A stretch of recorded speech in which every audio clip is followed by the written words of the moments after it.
ሰላም ሰላም ቤተሰብ እንዴት ናችሁ? ደህና ናችሁ ወይ? አለው እግዚአብሔር ይመስገን። ባላችሁበት ሰላማችሁ ብዝት ይበልኝ። ቤተሰቦቼ ተመልሻለሁ። ብራዬ ስቶሪ ላይ ለቅመሟ ጋብዟታል።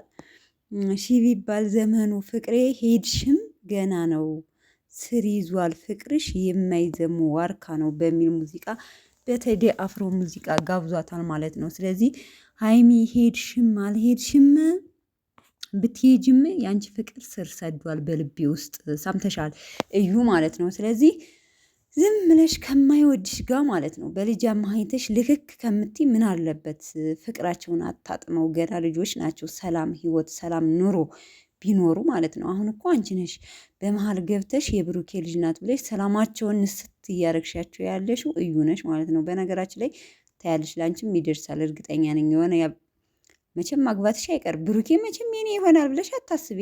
አናስበው ማለት ቤተሰብ። ስለዚህ የሰው ህይወት አትበጥብጭ። በቃ እየነገረሽ እኮ ነው።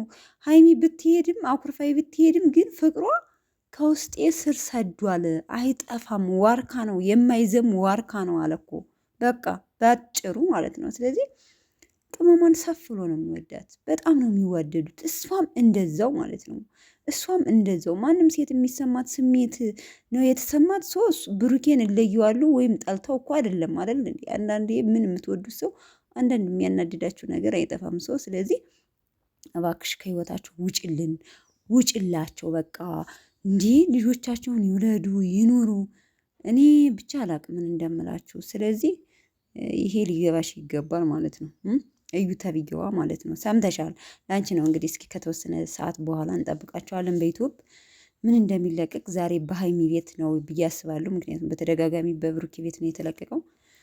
ለማንኛውም ቤተሰብ ይህን እንግዲህ ያው ሀይሚዬ ትሰማለች ሙዚቃውን። እንግዲህ ልቧ ድንግጥ እንደሚል እርግጠኛ ነኝ።